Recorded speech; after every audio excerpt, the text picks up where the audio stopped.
This is Optimal Relationships Daily, episode 771, an excerpt from the book titled Perfectly Hidden Depression by Dr. Margaret Rutherford of drmargaretrutherford.com. Hello, everybody. Welcome to a new week of ORD. I am your host, Greg Audino, hoping you all had a swell weekend. We're going to open up this week with a really powerful book excerpt from one of our newest authors, Dr. Margaret Rutherford. She's got a great new book out called Perfectly Hidden Depression that is a great tool for looking at parts of the relationships with ourselves that we may be overlooking. But I'm going to talk more about that after the excerpt. So for now, let's dive right in and start optimizing your life. An excerpt from the book titled Perfectly Hidden Depression by Dr. Margaret Rutherford of drmargaretrutherford.com. One day, as Brittany, a tall, attractive young woman, came into my office, I wondered, as I always do in a first session, what problem or issue would come forth. "I saw you on Periscope talking about perfectly hidden depression," Brittany said. "I've never been to therapy, but I know that you're describing me, and I've got to get help because things are getting worse." She stopped abruptly, seeming to immediately regret telling me even that much about herself.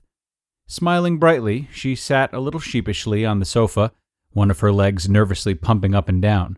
She didn't know what to do, and she waited for me to respond. "Well, if you identify with PhD, you're not used to openly talking about yourself, so I bet being here is hard." She nodded, looking down at her feet. I reassured her, "We can take all this very slowly.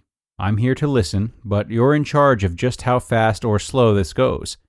So, is there something that's happened recently that's made you more worried about yourself?" Brittany didn't tell me everything about her life in that session. In fact, it was months before I knew her whole story. Occasionally, she'd blurt out a hurtful secret that she'd been keeping, all the while very closely watching to see my reaction, as she gradually took more and more risks in sharing her real life. Still, her ability to openly express the emotions connected to those secrets was very limited. I'd see only an occasional tear, quickly covered by a blank look or a change of subject. And that's perfectly hidden depression. Shame, trauma, hurt, anger, so many of these experiences and feelings have been kept under wraps that opening up can be a slow process. Brittany wasn't the first person I'd seen with this kind of emotional disconnect between the pain of what she was saying and the feelings she would allow herself to express. Others before her had shown this same kind of denial or detachment.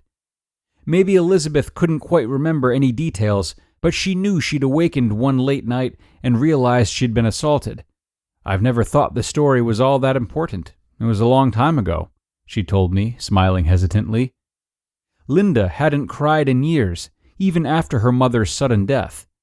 "Crying makes me uncomfortable," she said. "I think it's a sign of weakness."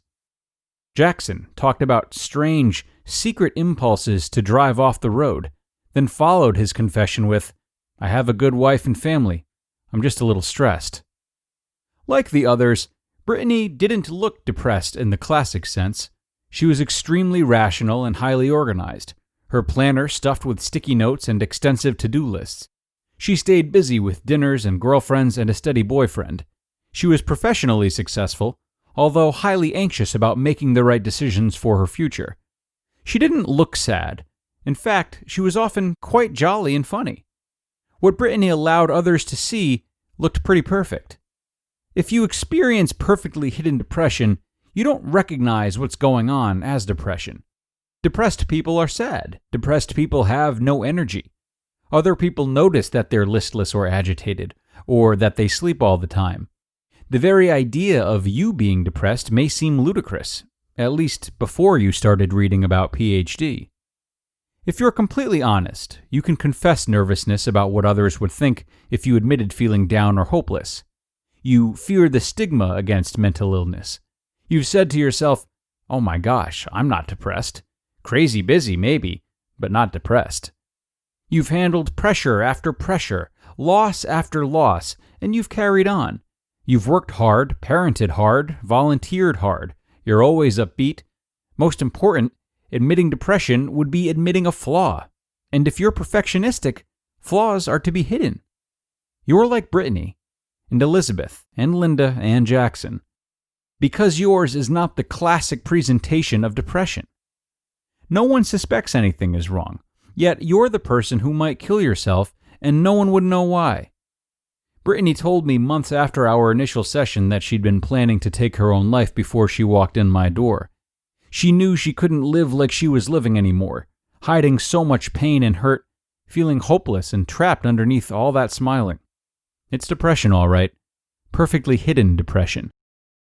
The 10 characteristics of perfectly hidden depression. PhD isn't a diagnosis you'd receive from a doctor or therapist. It's not a mental disorder.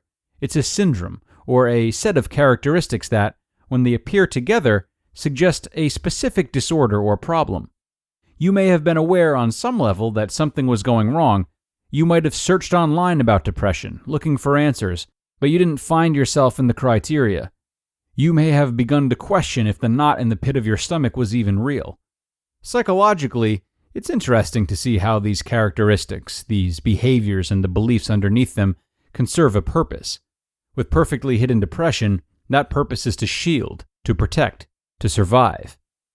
If you experience PhD, you likely are highly perfectionistic and have a constant critical and shaming inner voice, demonstrate a heightened or excessive sense of responsibility, detach from painful emotions by staying in your head and actively shutting them off, worry and need to control yourself and your environment, intensely focus on tasks using accomplishment to feel valuable, focus on the well-being of others but don't allow them into your inner world, discount personal hurt or sorrow and struggle with self-compassion, may have an accompanying mental health issue, such as an eating disorder, anxiety disorder, obsessive-compulsive disorder, or addiction. Believe strongly in counting your blessings as the foundation of well-being. May enjoy success within a professional structure, but struggle with emotional intimacy in relationships. Does this sound like you? If you recognize most or all of these characteristics in yourself, you probably feel relieved to have a name for what's been your secret truth. That pit in your stomach is real. You're not just crazy busy. But that relief may be followed immediately by additional stress as you consider the idea that your PhD could end up on your never-ending list of things to fix. Please stop right there, because while you'll gain the skills to deal with PhD, you'll also need to address your tendency to want to do this perfectly. Exercise. Which of the 10 characteristics of PhD will be the hardest to change? In order to begin to let go of something, you have to understand its worth to you. Does giving it up or changing it involve too much loss? Or is it balanced by the gain made? In this exercise, refer back to the 10 characteristics of PhD I just listed. Then rate them from 1 to 10, with 10 being the hardest to consider changing or the one you've relied on the most. Then list them in order. If you feel ready, you can write about how they've protected you as well and what you fear might happen if you alter them in any substantial way. You can also consider which characteristics you've taken over the top and which you've kept in moderation.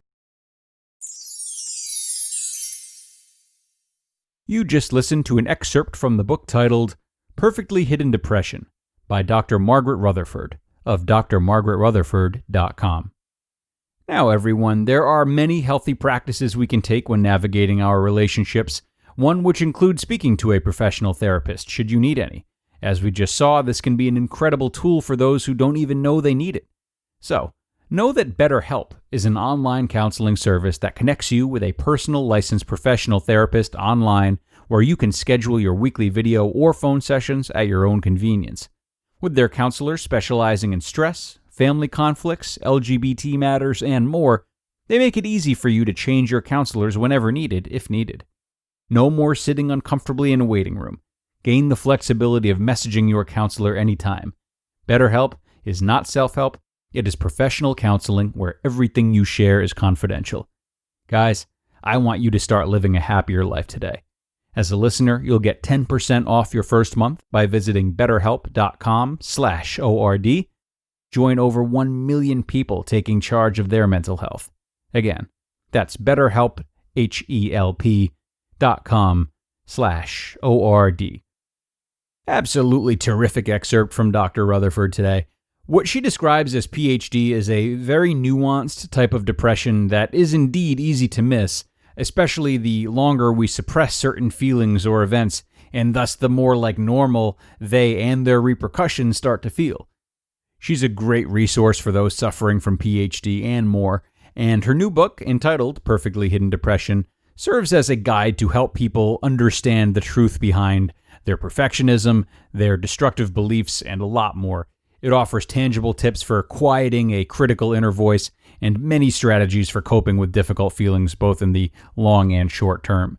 And most importantly, the book helps those suffering to understand that their PhD is not a weakness, but a strength. So check out that book by reading more about it on her website or by ordering a copy for yourself from Amazon, B&N, or IndieBound. And that was a great way to kick off the week, folks. It's got me revved up for what else is to come over the next few days. I hope you're looking forward to it as much as I am. I will be back first thing tomorrow with a great post on breakup recovery, and I hope to see you there, where your optimal life awaits.